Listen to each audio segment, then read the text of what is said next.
harus ada contoh desain surat pesanan, harus ada contoh desain etiket, harus juga ada apalagi teman-teman, juga harus ada buku pencatatan obat khusus, obat OKT atau obat psikotropik, narkotik, dan obat-obat keras tertentu.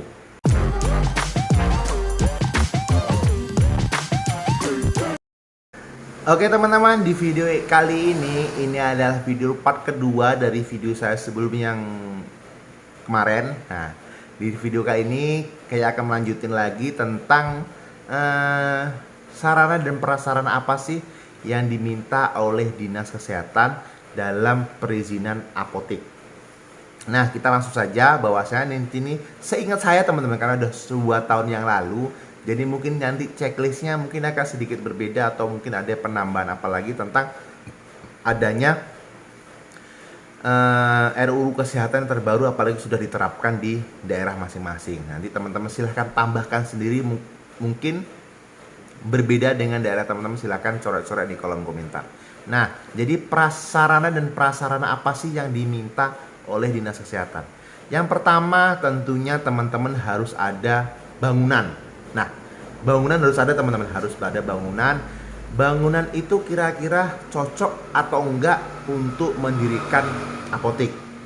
Ya mungkin harus permanen, harus jelas, bagus, jauh, tidak dekat dengan mungkin cemaran, mungkin seperti dekat dengan pabrik atau seperti apa, harus jelas dengan kondisi sekitar.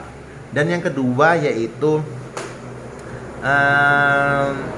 tentunya harus ada etalase teman-teman, harus ada etalase, harus berbentuk layout desain indoor.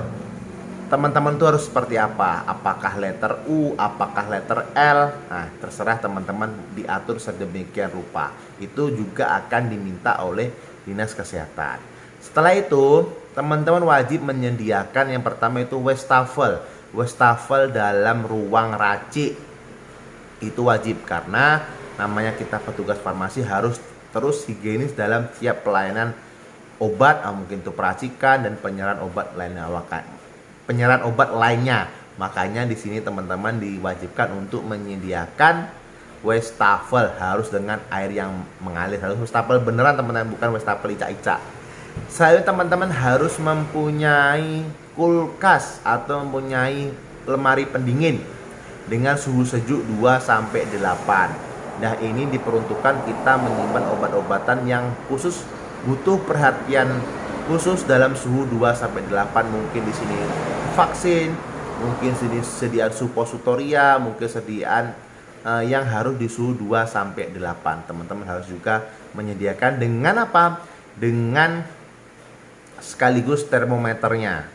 Nah, untuk termometer sendiri di sini ada 2 teman-teman ya. Yang pertama itu termometer ruangan, harus yang digital, dan termometer lemari pendingin juga harus yang digital, alangkah lebih baiknya.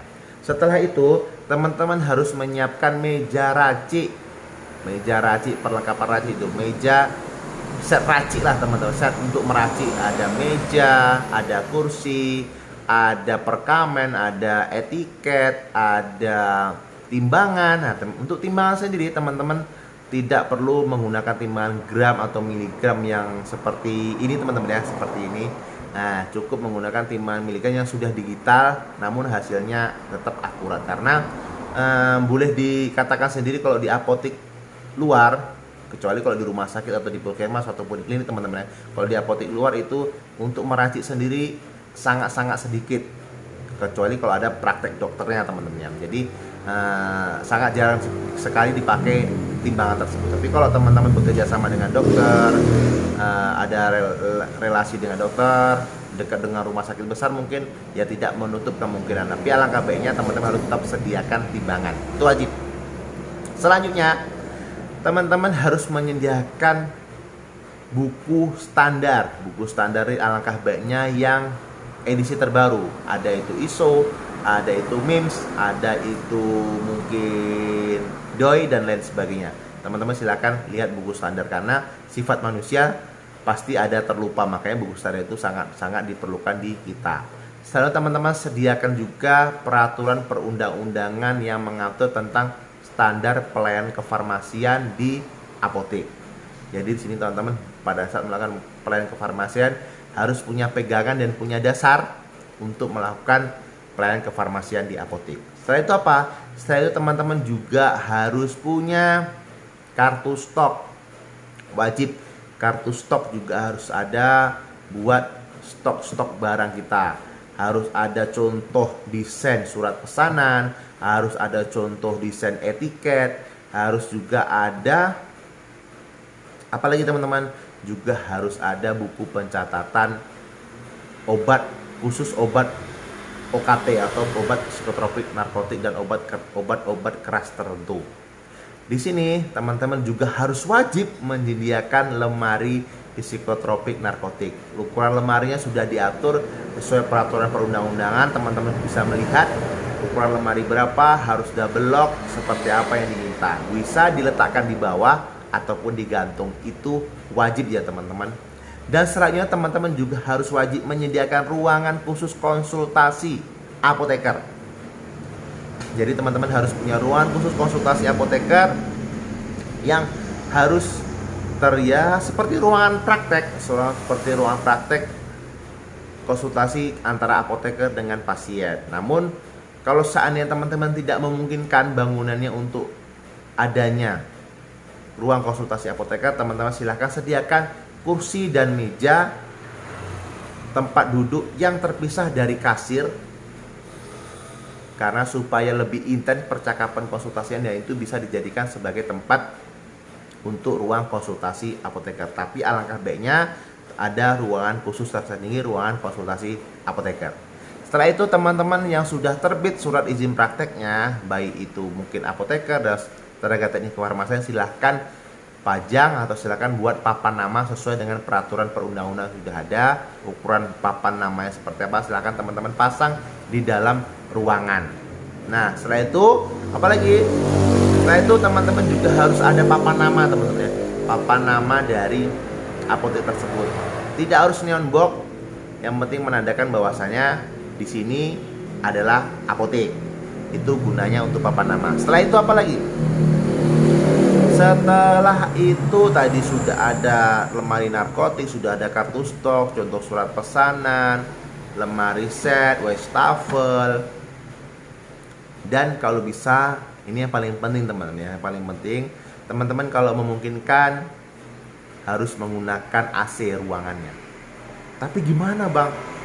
Kita kan baru merintis bang, banyak yang harus kita beli. Kalau AC nanti banyak kali bang, biayanya, listriknya per bulan seperti apa. Kalau seandainya teman-teman menggunakan AC berat atau susah untuk awal-awal seperti saya juga terhalang untuk memakai AC, teman-teman silahkan jaga kondisi ruangan obat teman-teman, ruang penyimpanan itu di bawah suhu 30 derajat Celcius. Caranya seperti apa bang?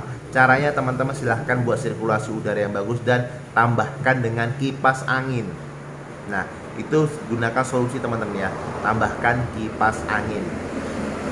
Karena sejatinya kita apotek ini tempat penyimpanan obat sebelum obat itu disalurkan kepada pasien. Otomatis suhu obat tersebut harus stabil di suhu di bawah 30 derajat Celcius. Nah, supaya stabil seperti apa? Ya harus itu kita dinginkan ruangan tersebut. Kalau saya tidak bisa menggunakan AC, teman-teman bisa menggunakan kipas angin yang bisa nantinya digunakan untuk apa? Untuk menstabilkan suhu di ruangan. Nah selanjutnya yang penting apa teman-teman? Yang paling penting teman-teman juga harus menyediakan APAR atau alat pemadam api ringan. Tidak perlu besar-besar, cukup yang 3 kilo atau punya 5 kilo. Teman-teman wajib sediakan apa dan teman-teman kirkan atau teman-teman legalitas di kantor pemadam kebakaran setempat. Itu teman-teman ya, poin-poin sarana dan prasarana yang diminta oleh Dinas Kesehatan untuk memenuhi checklist dari apotek yang bakal teman-teman buat. Saya ulangi lagi, itu tadi kita ada diminta wastafel, ada diminta kulkas, ada diminta termometer, dan termometer itu harus langsung ada pemantau suhunya teman-teman. Jadi ada pemantau suhu langsung berupa grafik yang harus menandakan bahwasanya suhu itu kita kontrol setiap hari. Ada apar, ada ruang konseling apoteker, ada kartu stok, ada surat pesanan, ada buku keluar masuk obat OKT atau obat OOT, itu ada lemari psikotropik narkotik, ada set racik beserta mejanya, harus ada timbangan racik baik itu yang digital maupun yang manual, harus ada papan praktek, harus ada nama pelang apotik, dan harus ruangan itu dalam suhu di bawah 30 derajat Celcius. Oke teman-teman ya, mudah-mudahan informasi ini yang saya sampaikan ini berguna buat teman-teman. Mungkin di daerah lain yang teman-teman menyimak ini, kalau saya ini berbeda ataupun ada yang sama, atau mungkin ada, bang tempat saya nggak seperti ini, bang tempat saya nggak seperti ini, silahkan teman-teman coret-coret di kolom komentar. Kita sama-sama melengkapi. Mungkin nanti yang teman-teman kita yang baru tamat ataupun sudah lama tamat ingin mendirikan apotik, teman-teman bisa terbantu dengan adanya kita saling diskusi di sini. Oke teman-teman, terima kasih. Mudah-mudahan video saya sampaikan bermanfaat. Saya kira assalamualaikum warahmatullahi wabarakatuh. Tanya obat, tanya apoteker. Salam sehat.